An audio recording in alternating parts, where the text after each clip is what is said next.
இந்த மாவட்டத்திற்கு இனி போகாதீங்க. எதனால அப்படின்னு சொல்லி நம்ம பார்க்கலாம். கடைசி வரைக்கும் வானிலை அறிக்கை கேட்டு பயன்பெற்றுக் கொள்ளுங்க. உங்களுக்காகவே மிக துல்லியமான வானிலை அறிவிப்புகள் பொறுத்தவரை தொடர்ந்து அறிவிக்கப்பட்டிருக்கிறது. இனி அடுத்தடுத்து வரக்கூடிய நாட்கள்ல வானிலை எப்படி இருக்கும் அப்படின்னு சொல்லி தான் நம்ம பார்க்க போறோம்.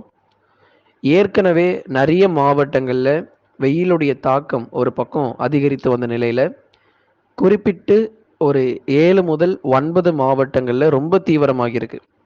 ஏன்னா 39 டிகிரி செல்சியஸ்லாம் பதிவாக ஆரம்பிச்சாச்சு. ஏன்னா அந்த அளவிற்கு வெயிலுடைய தீவிரம் பொறுத்தவரை வட தமிழக உள் மாவட்டங்கள்ல கடுமையாக இருக்கு. இதுல குறிப்பாக அடுத்து வரப்போகிற நாட்கள் மார்ச் 6, 7 மற்றும் 8 தேதிகள்லாம் ரொம்ப தீவிரமா இருக்கும். குறிப்பாக சேலம், கரூர், நாமக்கல், திருப்பூர், ஈரோடு இந்த மாவட்டத்திற்கு தயவு செய்து போகாதீங்க. ஏன்னா அந்த அளவிற்கு வெயிலுடைய தாக்கம் ரொம்ப தீவிரமாக இருக்கு. நிறைய பேர் வந்து கேட்டிருந்தாங்க.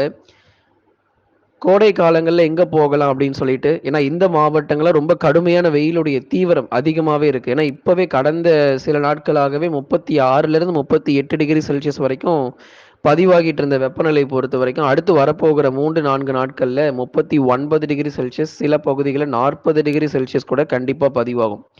ஏன்னா பொதுவா இந்த 40 டிகிரி செல்சியஸ்லாம் நமக்கு மார்ச் இறுதி மற்றும் ஏப்ரல் முதல் வாரத்துல தான் தமிழ்நாட்டுல வந்து பதிவாக வாய்ப்புகள் இருக்கும். ஆனா இது முன்கூட்டியே நமக்கு வெயிலுடைய தாக்கம் பொறுத்த வரைக்கும் தமிழ்நாட்டுல இந்த வருஷம் இருக்கும் அப்படிங்கிற தகவல் பல நாட்களாக நம்ம சொல்லிக்கிட்டு இருக்கோம். அதே போலவே வட தமிழக உள் மாவட்டங்கள்ல ரொம்ப தீவிரமான வெப்பம் பதிவாகிட்டு இருக்கு.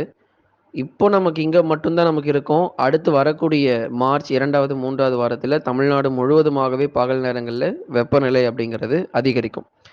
இதற்கிடையில கனமழை ஏதாவது வர வாய்ப்பு இருக்கா அப்படின்னா கண்டிப்பாக உண்டு. மார்ச் 10ஆம் தேதிக்கு பிறகு படிப்படியாக தென் மாவட்டங்களிலும் மேற்கு தொடர்ச்சியிலும் பரவலாக மழை பெய்ய ஆரம்பிச்சிரும். உறுதியாக இந்த மார்ச் மாதத்துல தமிழ்நாட்டுல ஒரு தீவிரமான கனமழை அப்படிங்கிறதும் எதிர்பார்க்கலாம். அதற்காக நமக்கு வெயில் மட்டுமே இருக்கும் அப்படிங்கிறதெல்லாம் கண்டிப்பா கிடையாது. உள் மாவட்டங்கள், தென் மாவட்டங்கள், மேற்கு தொடர்ச்சி மலையொட்டிய மாவட்டத்தில் மார்ச் 10க்கு பிறகு படிப்படியாக கணிசமாக சில இடங்களில் ஆங்காங்கே மழை பெய்ய தொடங்கி, பிறகு பரவலாக கனமழையும் நமக்கு வந்து தீவிரமடையும்.